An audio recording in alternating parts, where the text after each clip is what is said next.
ನಮ್ಮಲ್ಲಿ ಪ್ರಚಲಿತ, ಈಗ ನೀವು ಯಾವುದೇ ಕಾರಲ್ಲಿ ನೋಡಿ, ಯಾವುದೇ ಲಾರಿಯಲ್ಲಿ ನೋಡಿ, ಎಲ್ಲೇ ಬೇಕಾದ್ರೆ ನೋಡಿ, ಸ್ವಾಮಿ ಕೊರಗಜ್ಜ ಎಂಬ ಒಂದು ಕರೆಕ್ಟ್ ಗೊತ್ತು ಎಲ್ಲರಿಗೆ. ಎಲ್ಲಿ ನೋಡಿದ್ರು ಸ್ವಾಮಿ ಕೊರಗಜ್ಜ.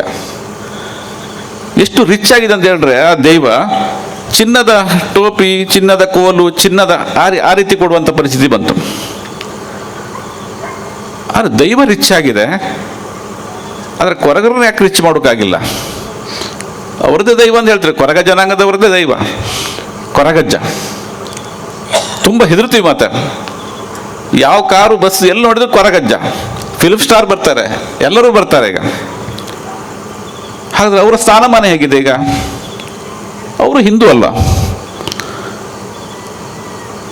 ನಮಗೆ ಅವ್ರನ್ನ ಅರ್ಥ ಮಾಡ್ಕೊಳ್ಳಿಕ್ಕಾಗಲಿಲ್ಲ. ಸದ್ಭಾವ ಇಲ್ಲ ನಮ್ಮ ಹತ್ರ ಹೃದಯ ಇಲ್ಲ. ಅವರ ಕತೆ ನೋಡಿದರೆ ನೀವು ಋಗ್ವೇದ ಓದುವುದೇ ಬೇಡ.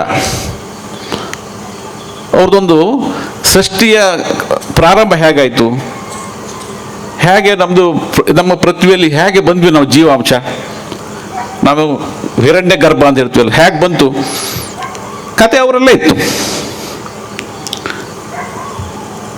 ಅವರು ಋಗ್ವೇದದ ಒಂದು ಸಂವಾದ ಸೂಕ್ತ ಅಂತ ಇತ್ತು. ಅದರಲ್ಲಿ ಯಮ ಯಮಿ ಅಂತ ಇಬ್ಬರಿದ್ರು.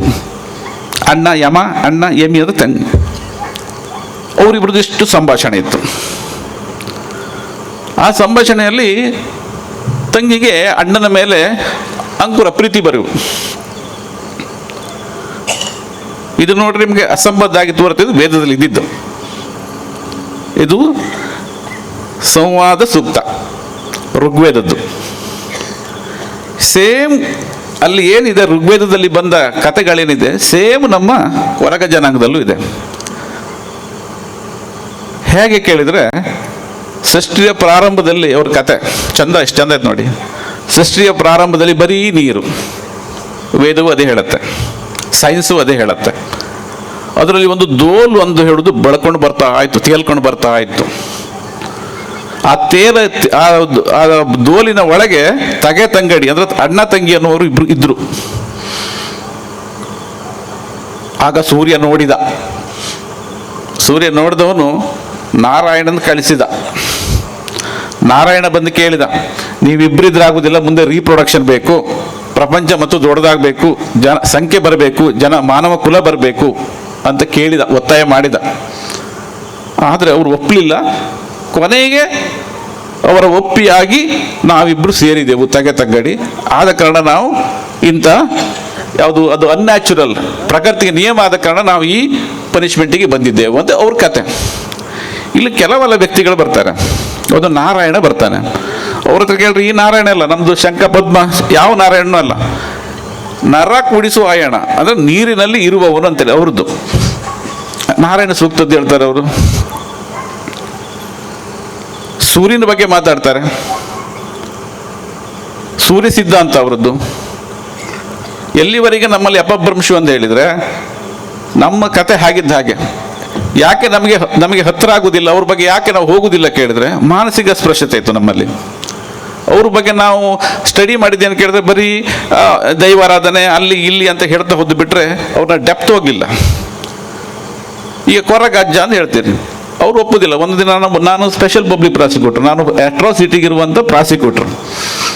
ನನ್ನ ಹತ್ರ ಒಂದಿಷ್ಟು ಜನ ಕೊರಗ ಜನಾಂಗದವ್ರು ಬಂದರು. ಆ ನಲಿಕೆರ ಮೇಲೆಲ್ಲ ಕೇಸ್ ಹಾಕಬೇಕು ಅಂತೇಳಿ. ಯಾಕೆ ಕೇಳಿದೆ, ಯಾಕೆ ಅಂತ ಕೇಳಿದರೆ, ಅವರು ನಾವು ಕೊರಗಜ್ಜ ಆ ರೀತಿ ಇಲ್ಲ, ಅವ್ರು ಬೇರೆ ಬೇರೆ ಥರ ಮಾಡ್ತಾರೆ, ಪೂಜೆ ಮಾಡ್ತಾರೆ ಅಂತ. ನಮ್ಮ ಕೊರಗಜ್ಜನ ಕಾನ್ಸೆಪ್ಟೇ ಹಾಗೆ ಅಲ್ಲ ಅಂತೇಳಿ. ನಂತರ ಗೊತ್ತಾಯಿತು ನೋಡಿ ಎಷ್ಟು ಸೈನ್ಸ್ ಇದೆ ಅವರಲ್ಲಿ. ಅದು ಆ್ಯಕ್ಚುಲಿ ಅವರ ಕಾನ್ಸೆಪ್ಟ್ ಕೊರಗಜ್ಜ ಅಲ್ಲ, ಅವರ ಕಾನ್ಸೆಪ್ಟ್ ತನಿಯ ಕೊರಗಜ್ಜ ಯಾಕೆ ಬಂತು? ಕೋರ ಅಂದ್ರೆ ಸೂರ್ಯ ನಮ್ಮ ಸಂಸ್ಕೃತದಲ್ಲಿ, ಯಾವುದು ನಮ್ಮ ಹಿಂದಿಯಲ್ಲಿ ಬಿಳಿ ಅಂತ ಹೇಳ್ತಾರೆ, ಮೂಲ ಸಂಸ್ಕೃತ ಕೋರ ಸೂರ್ಯ ಪ್ಲಸ್ ಖಗ ಅಂದ್ರೆ ಖಗೋಳ, ಅಜ ಅಂದ್ರೆ ಹುಟ್ಟಿದವ ಅಂತೇಳಿ ಸೀದಾ ಹೇಳಿ ನೀವು. ಕೋರ ಕೂಡಿಸು ಖಗ ಕೂಡಿಸು ಅಜ, ಸ್ಪೀಡ್ ಹೇಳಿದ್ರಂಥದ್ದು ಕೋರ ಖಗ ಅಜ. ನಮ್ಮಲ್ಲಿ ಅಪಭ್ರಂಶ ಏನಾಯ್ತು, ಕೊರಗಜ್ಜ ಆಯ್ತು. ಅವ್ರ ಪ್ರಕಾರ ಅಜ್ಜನೇ ಅಲ್ಲ ಅವನು, ಸೂರ್ಯನ ಮಗ ಯಾರು? ಶನಿ. ತನಿ ತತ್ಸಮ ಶನಿ ಸದ್ಭವ. ಇವರು ಈಗಲೂ ಕೂಡ ಕೊರಗ ತನಿ ಅಂತ ಹೇಳೋದು ಕೊರಗರು. ಕೊರಗ ಅಜ್ಜ ಅಂತ ಹೇಳುವುದೇ ಇಲ್ಲ, ಅಜ್ಜ ಇವರು ಮಾಡಿದ್ದು. ಕೋರ ಕಗಾಜ ನಮ್ಮಲ್ಲಿ ಪ್ರಥಮ ಬಾರಿ ಇನ್ನೂ ಯಾರು ಸ್ಟಡಿ ಮಾಡಲಿಲ್ಲ ನೋಡಿ, ಅದು ಸಂಘ ಮಾಡಿದೆ. ನಮ್ಮ ಕೋಸ್ಟಲಲ್ಲಿ ಪ್ರಥಮ ಖಗೋಳ ತಜ್ಞರು ಯಾರು ಕಂಡ್ರೆ ಅವರೇ. ಅವ್ರದ್ದೆಲ್ಲ ಹೆಸರು ನೋಡಿ ನೀವು, ಅವ್ರ ಕುಟುಂಬದಲ್ಲಿ ಎಲ್ಲ ಹೆಸರು ನೋಡಿ. ಆಯ್ತಾ, ಬುಧ, ಶುಕ್ರ ಎಲ್ಲ ಪ್ಲಾನೆಟ್ ಹೆಸರೇ ಇತ್ತು ಅವ್ರದ್ದು. ಕೂತಲ್ಲೇ ನಿಮ್ಗೆ ಉಬ್ಬರ ಉಳಿತ ಹೇಳುವಂಥ ಶಕ್ತಿ ಅವ್ರ ಹತ್ರ ಇತ್ತು. ಎಲ್ಲಿವರೆಗೆ ಅಂತ ಹೇಳಿದರೆ ಅವರ ದೋಲುವಾದನ ಇತ್ತು.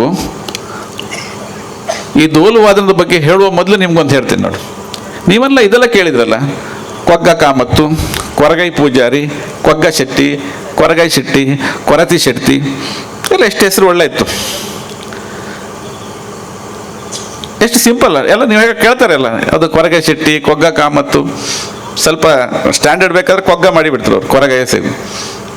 ಇವರೆಲ್ಲ ಬಾಲ್ಯದಲ್ಲಿ ಹ್ಯಾಂಡಿಕ್ಯಾಪ್ಟ್ ಆಗಿ ಹುಟ್ಟಿ ಕೊರಗ ಸಮುದಾಯಕ್ಕೆ ಅಡಾಪ್ಷನ್ ಅಂತ ಹೇಳ್ತಾರೆ, ದತ್ತು ಕೊಟ್ಟು ಸರಿ ಮಾಡಿದ್ರ ಮೇಲೆ ಪುನಃ ಅವ್ರಿಗೆ ಅದೇ ಹೆಸರು ಇಡ್ತಾರೆ ಕೊರಗ ಅಂತೇಳಿ.